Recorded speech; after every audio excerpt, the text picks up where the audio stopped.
Hello, everybody. This is Eugene. I'm a portfolio manager at Signet Financial Management, and I will update you with the stock market, new information we have for you. Please take a look at disclosures and disclaimers. All right, so today we'll talk about U.S. equities. I will update you on the size and style dynamics. We, as usual, take a look at yield curve and short-term interest rate spreads. We'll take a look at valuation spreads, multi-factor, macro sector update. We will dive into micro factors and we'll see which ones are working at the moment. And then we will go into more of a portfolio management, and I will describe our rebalancing, and we will discuss what worked and what didn't work in the portfolios we actively manage. And then I will talk about changes we've made to our strategical equity portfolio and strategic dividend equity portfolio. So overall, global and U.S. economy are growing. They are slowing a little bit, but nevertheless, they're still growing. And as of now, global economy is projected to grow around 3.5% in 2019, and the U.S. economy around 2.5%. Markets did bounce back in January and February after a strong overreaction in the fourth quarter of 2018. And we still believe the environment remains pretty supportive for U.S. equities in the long run. And we see that overreaction, the market's kind of easing off the overreaction of the fourth quarter. And we believe going forward, revenue growers at reasonable price should become more and more dominant. So GARP stocks should prevail. And again, per our analysis, recession is not imminent, but it does make sense to become a little more defensive. In our usual review of value growth dynamics, we see that the market is, although growth stocks dominated overall last year, the fourth quarter was kind of pretty bad for them. We still believe the market right now is more of a neutral stance with some tilt towards growth at reasonable price. But you can see that value is kind of coming back on the 12-month return differential graph we have here. In our valuation spread analysis, we look at how much expensive companies are more expensive than the cheap ones, historically speaking. So as you can see, we just went through 2018 where valuation spreads spiked to almost 1.5 standard deviations above the historic average. And that's a very strong reaction. Usually that happens when the market is in a state of distress and fear. And that happened in 2000 around the IT bubble burst, and 2008 and 2009 when we went through a great recession. So the market was anticipating recession in 2018, and we believe overreacted over a possible recession and the trade disputes between the U.S. and China. And now the market sees that that might not be the case, and the valuation spreads have been retreating ever since. Small caps are coming back strong this year, but on a 3-year moving average, we still see large caps dominating the marketplace. But right now, we see small caps, outperforming so far year to date.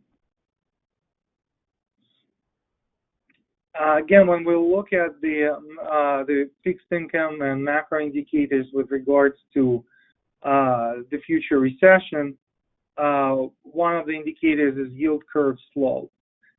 Usually when yield curve gets inverted, that's an indication of an upcoming recession.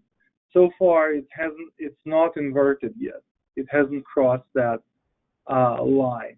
And when we dive into more details in this analysis, and we'll look at shorter-term Treasury forward spreads, they just crossed the line, and they usually kind of precede the traditional yield curve slope to get inverted. And the traditional yield curve is 10-year to 3 months versus a 1-year Treasury forward spread, which is in orange on this graph. So you can see that it just started getting inverted, but the traditional yield curve did not cross, the negative into negative territory yet. So we still expect some time. It will take some time for the yield curve to invert, and then from that moment, on average, historically speaking, 18 months. There is an 18-month period before we experience recession. It's not a hard number, so it could be more or less, but nevertheless, we don't see an imminent recession coming up.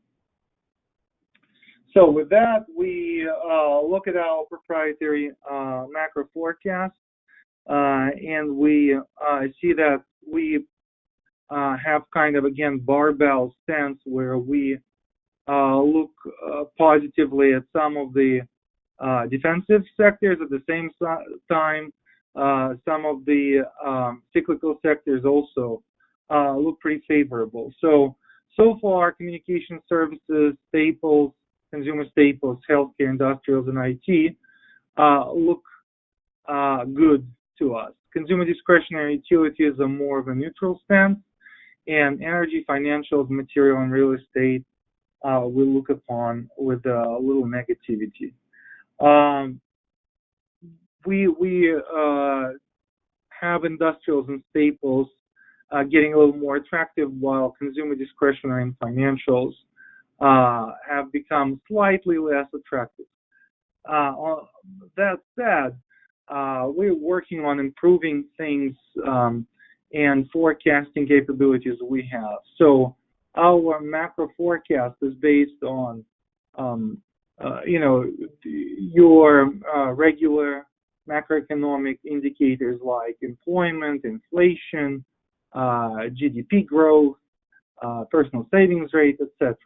But what we're also trying to do, we're trying to look bottom up as well. And from that standpoint, we are looking at all our usual fundamental factors which describe each individual company. And we roll up all those factors into sector aggregate factors. And then we see what bottom-up picture tells us with regards to attractiveness of those sectors going forward over the next 12 months. And from that analysis, from bottom-up analysis, it does agree with consumer staples and IT with our macro forecast. But it also gives us an indication that industrials, which have been punished last year quite a bit, look pretty attractive historically speaking and should do well over the next 12 months. So overall, we look at, as I said, GARP stocks prevailing going forward due to those valuation spreads getting reversed and moving towards historic mean.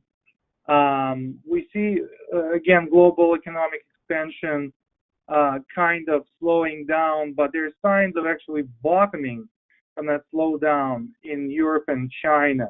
Especially in China, they recently announced packages to stimulate the economy, so it does look that China might turn around the corner much quicker than Europe.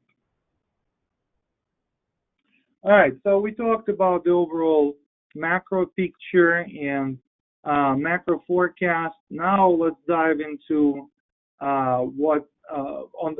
to a micro level. So we have different factor groups which describe each individual company in our universe. And those are value, profitability, yield, momentum, growth, and safety. All of those factor groups compose macro score. And as you can see in 2017, when we take two top quantiles of large cap companies in our universe and compare the median performance of those to the performance of S&P 500, we can see that our score, quote unquote, worked in 2017, didn't really work in 2018 for the most part. And only in the last 2 months of 2018 and coming back strongly in 2019, we can see that things are turning around and the market participants start paying more attention to fundamentals again. So that's a good sign for all the fundamentally oriented investors.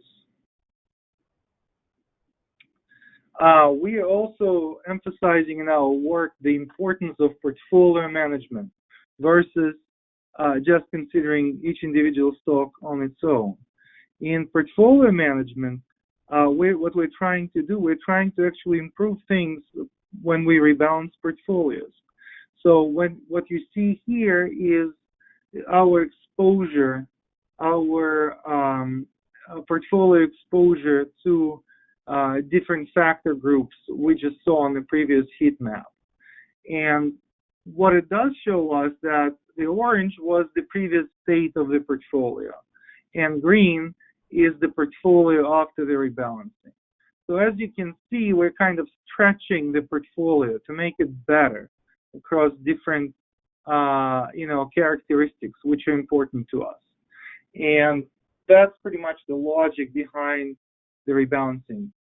It is to make the portfolio better and stronger across different factor exposures. So year to date, again, it's almost a mirror picture from the last year. We had a whole bunch of sectors where we outperformed the benchmarks versus only consumer staples, energy, and healthcare, where we underperformed slightly year to date.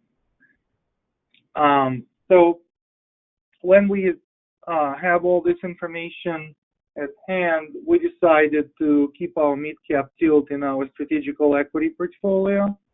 We're trying to, again, stay neutral with regards to style and maintain our GARP, growth at reasonable price exposure. And with the information we have with regards to our macro and bottom-up forecasts for sectors, we keep our overweight in communication services discretionary with IT cross-plays. Healthcare, consumer staples, we're beefing up and keeping IT exposure with software exposure healthy and overweight. We're slightly reducing financials and closing the gap in industrials. So that's what we're doing, and we're taking into consideration the portfolio needs, our factor exposures, and the individual company characteristics. So what we sold is SunTrust, Unum, CVS, Barnes, Skyworks, and Freeport. And we're buying Principal Foods, TFG, Vermont, Northrop, Caterpillar, and STLD for the steel exposure, which is kind of a swap with Freeport. As you can see, not a huge rebalancing. 11% of the portfolio is being rebalanced. But as I said, we're trying to keep our barbell posture, and we are beefing up consumer staples at the same time. We're keeping the exposure to some of the more cyclical sectors like discretionary and IT healthy. Our portfolio, strategical equity portfolio, is very well diversified, and you can see that we have pretty much all the economic sectors presented in the portfolio, with exception of utilities. And from the style diversification, we looking at the Morningstar classification. You can see that we are pretty centered around the GARP stocks, with evenly distributed growth and value posturing, and we're 63% large cap, 32% mid cap, and 6 small cap. So we do have a pretty healthy medium cap tilt. In our strategic dividend equity portfolio, as always, we're trying to keep our large cap posture. We do have the value tilt because we're looking for stocks which pay dividends in this portfolio. So in this portfolio, in line with our overall themes, we're reducing financial and increasing industrials. So we sold Las Vegas, Kimberly, BlackRock, SunTrust. We trimmed Boeing a little bit, and we bought Altria, CFG, Caterpillar, and Car. So again, pretty pretty reasonable rebalancing of 10%. Again, you can see that our portfolio, strategic dividend equity portfolio, is very well rebalanced and contains all the major economic sectors in the portfolio. And obviously, we are slightly tilted towards a large cap value in this portfolio due to stocks, due to the fact that we are looking for stocks which pay dividends in this portfolio. And we're 70% large cap, 24 medium, and 6 small. Thank you so much for your attention. And if you have any questions, please do not hesitate to reach out to me. Have a great day.